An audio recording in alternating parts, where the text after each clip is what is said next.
My name's David. I'm 43. I didn't hear it from a fight or a whisper. I saw it online. It was a TikTok.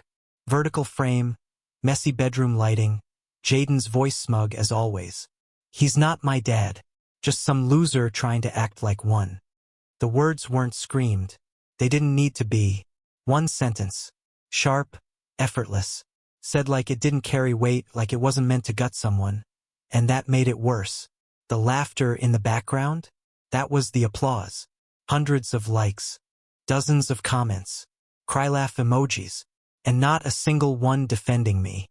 Not one person asking if that loser paid the mortgage. If that loser bought the iPhone that filmed it. I watched the video at a construction site, surrounded by men who still thought I was respected at home. Concrete on my hands. Sweat in my eyes. I watched it twice, maybe 3 times. Not because I doubted what I'd heard, but because some stupid part of me hoped I'd imagine the tone. But no, it was real. Jaden is 17. He's the kind of teenager who sees cruelty as personality. A smart kid, sure, but venomous in all the wrong ways. I spent 5 years raising him, driving him to soccer, fixing his car, replacing everything his biological father, Scott, conveniently forgot. His sister, Kayla, is 15. Softer voice, colder stare. She doesn't argue, doesn't mock. She just tunes me out like static. Walks past me without a hello. Never invites me into her world. I used to think that was better than Jaden's hostility. Now I'm not sure. 5 years ago, I moved to Denver for Mallory. Divorced, burned out, and lonely. I met her in line at a grocery store. She smiled at me, and for a moment, I thought maybe my second sh*T was arriving. She had 2 kids. I had a full-time job and a tired heart. But I stepped in, volunteered for it, built a life with her because I believed something real could come of it. I thought consistency meant something. That showing up every single day would matter more than the bloodlines I didn't share. Scott, their father, was the usual ghost. A few holiday texts, a birthday gift once a year, wrapped just enough to look expensive but empty enough to mean nothing. But Jaden worshipped him. Kayla defended him. Mallory, she tolerated him. She'd call him unreliable, but never unfit. Not where the kids could hear. Meanwhile, I paid. For everything. Rent, utilities, groceries, field trips, braces, cleats, winter coats, therapy, school dances, broken phones. Every time one of them said, "Can I get?" the answer eventually came from my bank account. And through all of it, I was told, they're just kids. They're adjusting. It takes time. Time. I gave them time. Years of it. Time spent listening, forgiving, working overtime, watching their father get credit for birthdays. He didn't show up for while I scrubbed vomit from car seats or unclogged toilets no one else wanted to touch. I never asked them to call me Dad. Never asked for gratitude. Just respect. Just something human. But that video was the moment I realized how disposable I'd become in a house I had built. Mallory didn't see it. I didn't show her. She was at home making dinner, probably humming to herself while I sat in my truck outside the site, watching her son call me a clown to his friends. I didn't cry. That would have given it too much power. But I felt something else. A slow, lead-heavy grief. Like I just watched a version of myself die, and no one would come to the funeral. Let me tell you what's worse than being hated. It's being laughed at by someone you've protected. Jaden didn't post that to vent. He posted it to entertain. To remind his friends that he hadn't gone soft by accepting me. To prove that no matter what I did for him, he still owed me nothing. The comment that stuck with me the most wasn't even his. Some kid replied, "LMAO, imagine calling your stepdad the sponsor." Jaden liked that one. Sponsor. Not father. Not even stepfather. Sponsor. Like I was the guy behind the curtain funding a play I wasn't allowed to star in.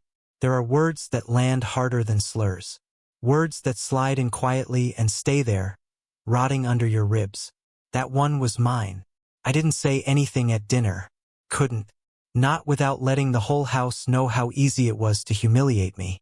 I just passed the mashed potatoes and listened while Jaden told his mom about some new friend at school. The same kid who probably watched that video and laughed. Mallory smiled. Kayla scrolled her phone. No one knew I was miles away, drowning in a sea of what-ifs and should-haves. After dinner, I washed the dishes alone. Jaden left his plate on the counter. Didn't even scrape it. Kayla never said goodnight. Mallory pecked my cheek and thanked me for working so hard. That was the only kindness I got. That night, I lay in bed staring at the ceiling, listening to the air vents rattle, thinking about the names I'd been called, the money I'd spent, the time I'd lost. And in that silence, a thought came to me so clearly it might as well have been a whisper. You are not their father. Not in their eyes. Not in the eyes of the internet. Not in the eyes of the boy who filmed himself spitting on your existence and called it content. So why keep playing pretend? The next morning, I woke up, brewed coffee, and stared out the kitchen window at the backyard I'd mowed every Sunday. The same lawn where Jaden once told his friends, "That's not my dad. That's the guy who pays for Wi-Fi." I finished my coffee in silence. Then I got in my truck, drove to work, and spent the entire day not thinking about them. Not thinking about Jaden. Not thinking about Kayla. Not thinking about the family portrait hanging in our hallway, the one I paid to have printed, where I stood behind them like a cardboard cutout of a real man. Because I knew what I had to do. Not yell. Not cry. Not argue. Withdraw. Quietly. Deliberately. Without warning. Because if being a father in name meant nothing, then it was time to stop pretending it meant anything in practice. And that's where the cracks began to widen. That's where everything they stood on started to shift. I came home early that night, not because I missed them, not because I wanted to catch anyone in the act. It was just one of those things.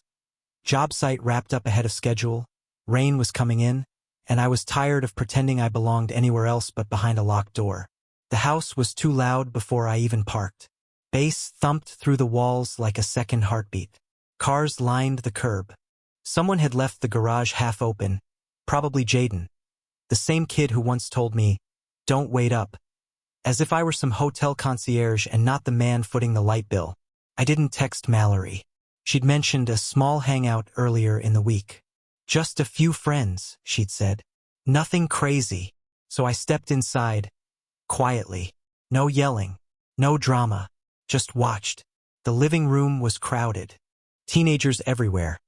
Red cups, music on a loop, a smell of vape juice and spilled soda hanging in the air. Jaden was at the center of it naturally because boys like him don't gather. They orbit. I was a ghost in my own home. No one noticed me, or maybe they did and didn't care.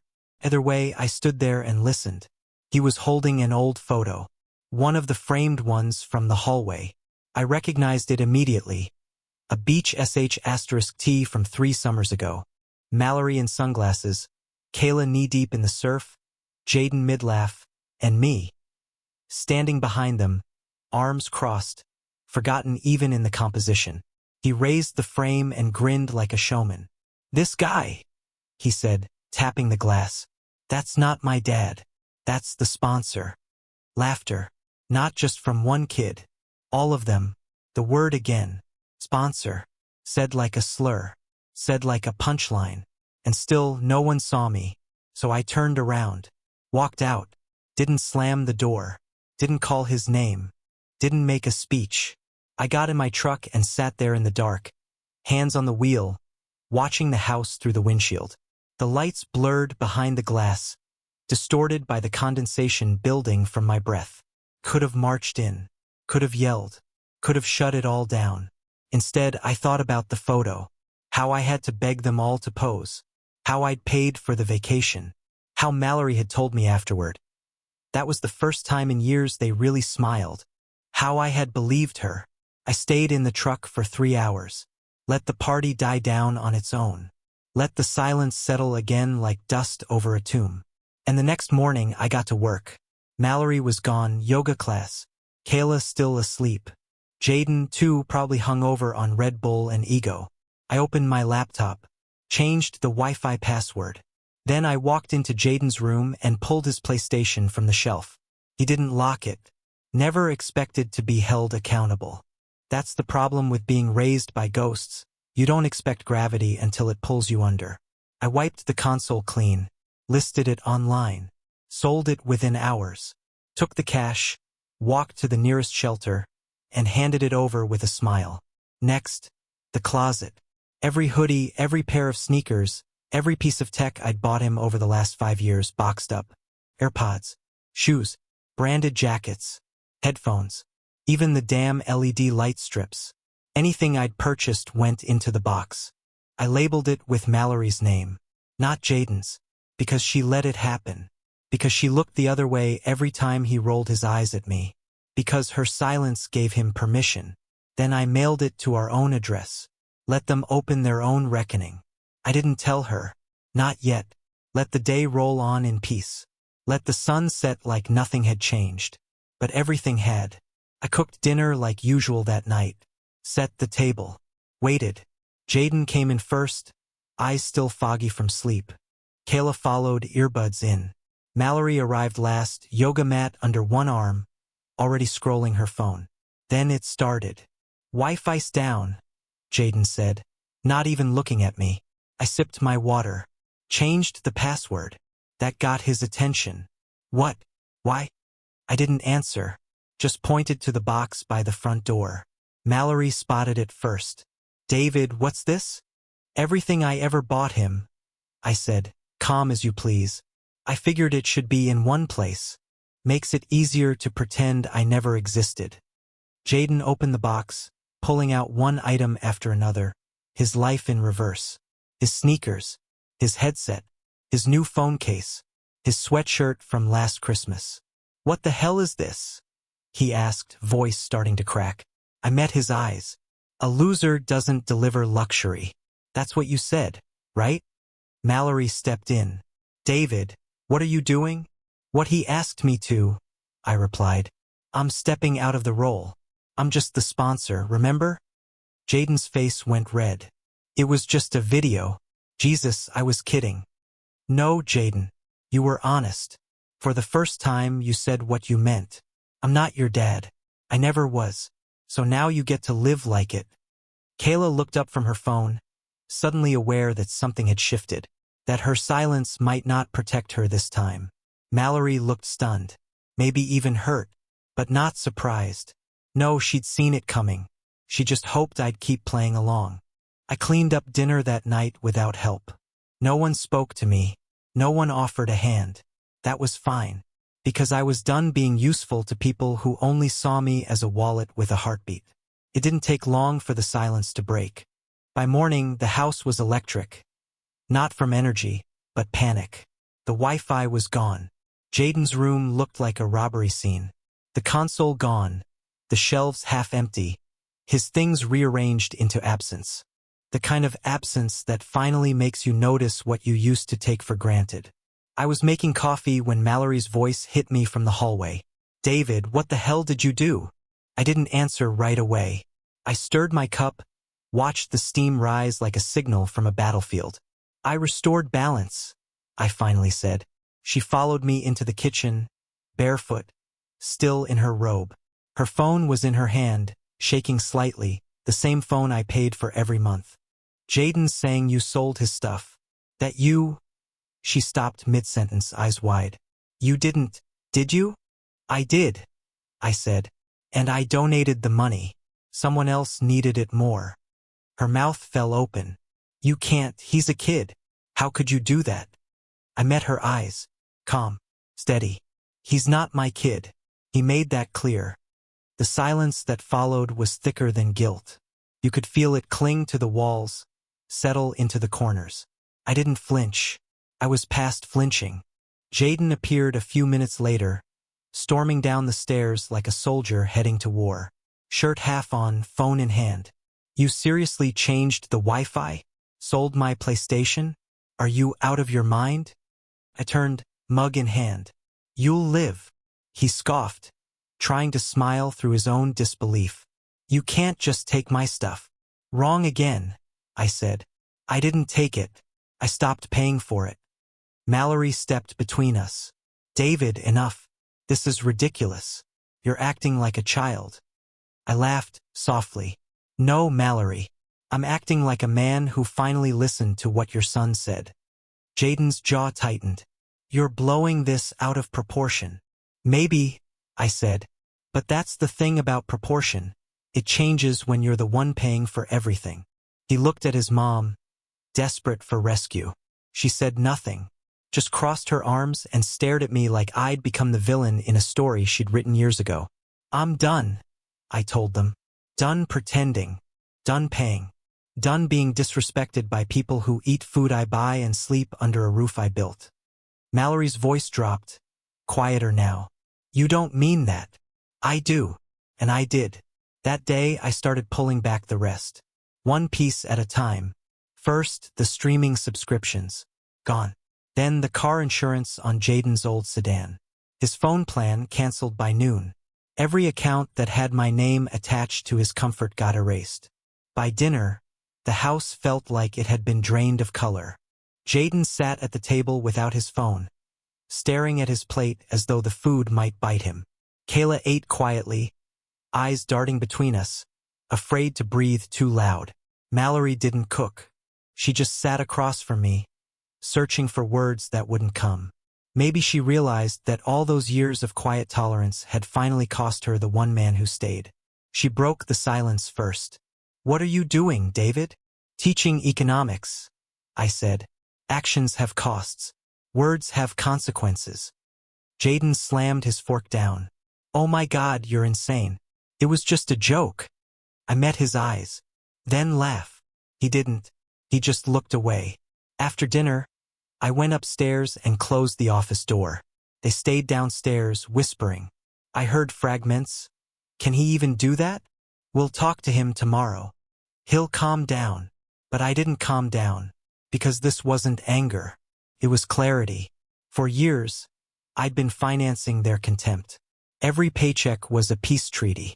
Every bill I paid was another chance they had to mock me in private. But now the contract was broken. They had declared me irrelevant, and I was simply making their words true. The next day, the calls began. Mallory called first.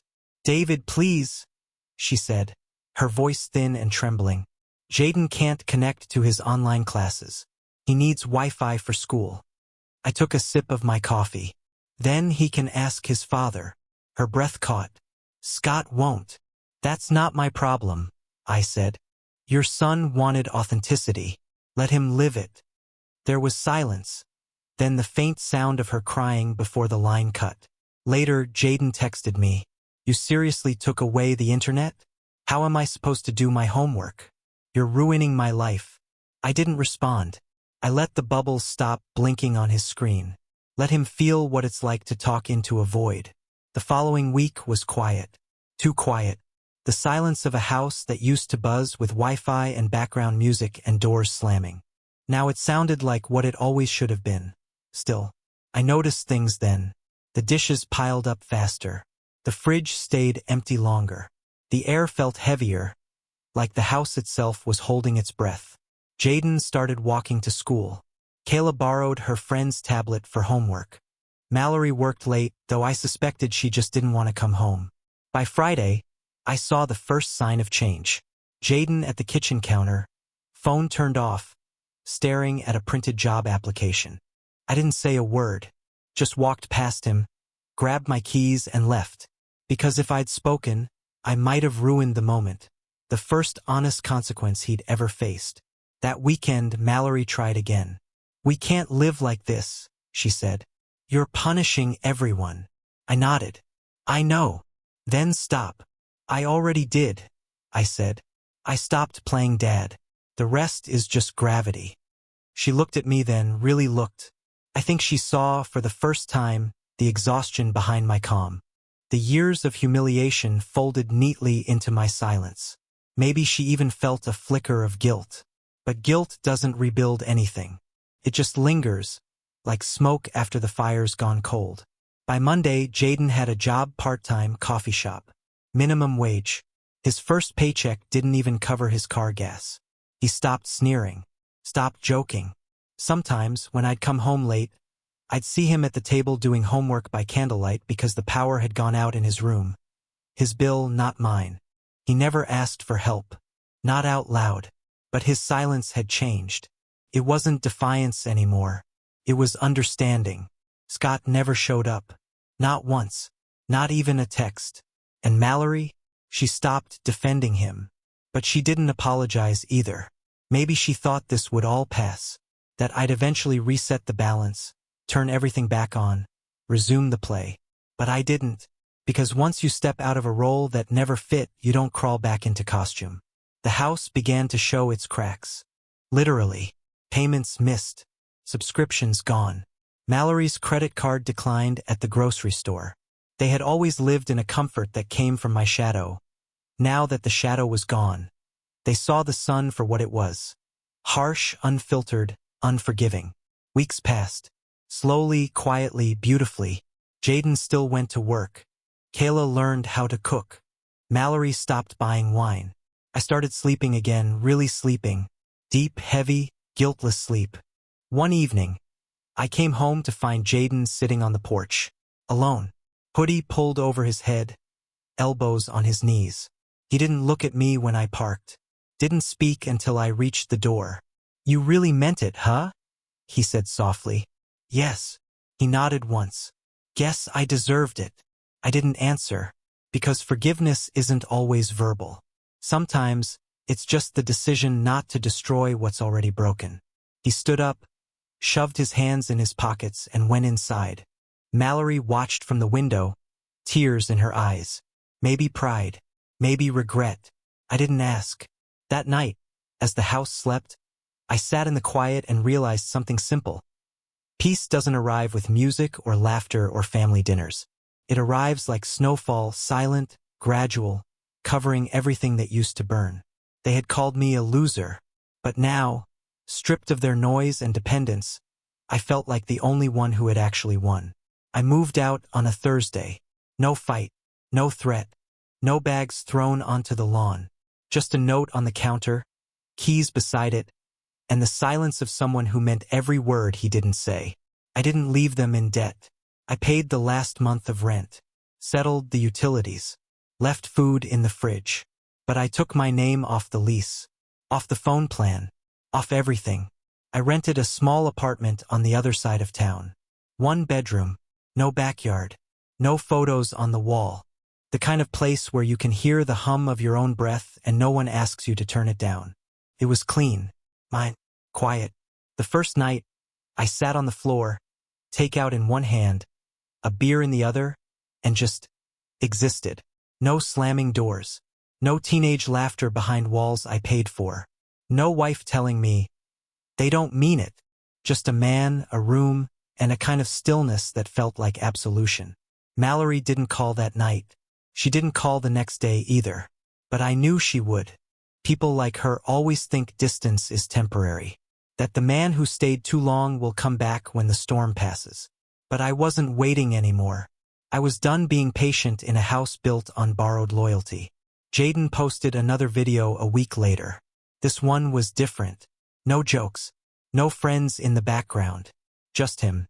Sitting in his room, dark circles under his eyes, speaking into the camera like he was trying to convince himself the words mattered. "Starting over," he said. "Things are changing. Gotta grow up." No mention of me. No credit.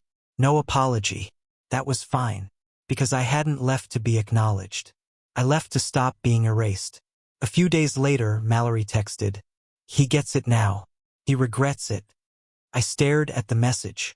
Let the words sink in like rain on stone. Regret. I didn't reply for a long time. Not until hours later, when the sun had gone down and the air in my new place had cooled with evening silence. Then I wrote, "Regret is just respect that showed up too late." She didn't respond. Not that night. Not the next. Weeks passed. Life went on without me. The world didn't collapse. And that was the point. They learned to survive without the man they never wanted but always depended on. I heard through mutual friends that Jaden kept the coffee shop job. Enrolled in community college. Started paying for his own gas. Kayla began spending more time at the library.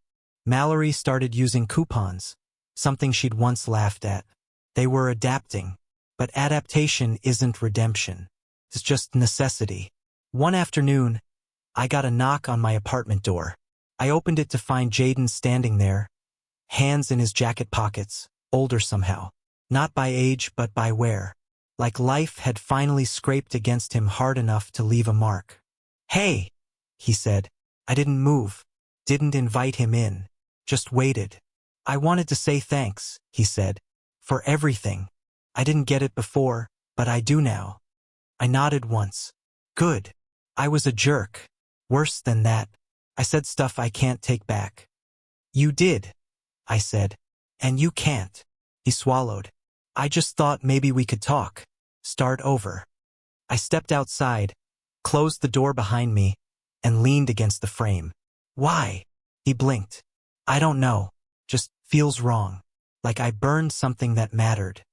I looked at him, really looked, saw the weight on his shoulders, the tired lines, the absence of arrogance, but also the presence of convenience. The same instinct that had made him apologize when the money stopped. The same instinct that might bring him back now, hoping I'd fill the role again, hoping I'd soften. "You didn't burn it," I said. "You watched it burn. You laughed while it happened." He winced. "I know, but people change." "They do," I said. "But change isn't an eraser." He shifted on his feet. "So that's it? I never get another chance?" I looked past him, down the hall of my building. The walls were plain, the lights fluorescent. Nothing fancy, but it was mine. It was free of performance. "No," I said. "You don't." He nodded slowly, eyes glossy but no tears. "Okay, I deserve that." He turned to leave, took 3 steps. "Jaden," I said. He stopped. "Be better to the next man who shows up for you, if there is one." He didn't say anything, just gave a small, sad nod, then walked away. That night, I slept the deepest I had in years. Not because I'd won, not because I'd punished them, but because for the first time, I was no longer invisible to myself. They hadn't broken me, they just revealed me. The man behind the giving. The one who didn't need applause, but who also refused to keep performing in a thankless play. Mallory texted again weeks later. "I miss you." "So do they." I replied with a single line. Missing someone isn't the same as deserving them. No response. And that was the last time I heard from her. The strange. How quiet can be so full. The absence of voices. The absence of demands. It doesn't echo, it expands. It gives you room to hear your own name again. To remember who you were before sacrifice became identity. People say families are built on love. But they're not. They're built on respect. Without it, love is just obligation dressed in disguise. Jaden called me a loser, and I believed him for a while. But now, from this small apartment, with no noise, no contempt, no cold dinners surrounded by eyes that never looked at me, I finally see the truth. I wasn't the loser. I was the reason they had comfort. I was the weight-bearer, the backbone, the man who gave without being seen. And when I walked away, I took that comfort with me. Now they know what it cost. Now they know the price of pretending I didn't matter. And me? I found peace. Not loud, not triumphant, just final. So I'll leave you with this. Was I wrong? To withdraw my hand from the mouths that bit it? To stop performing in a house that treated me like a prop? To demand dignity where there was only expectation? Or would you have endured it? Would you still be in that house, smiling through the burn? Tell me, what would you have done? If they called you a loser and meant it,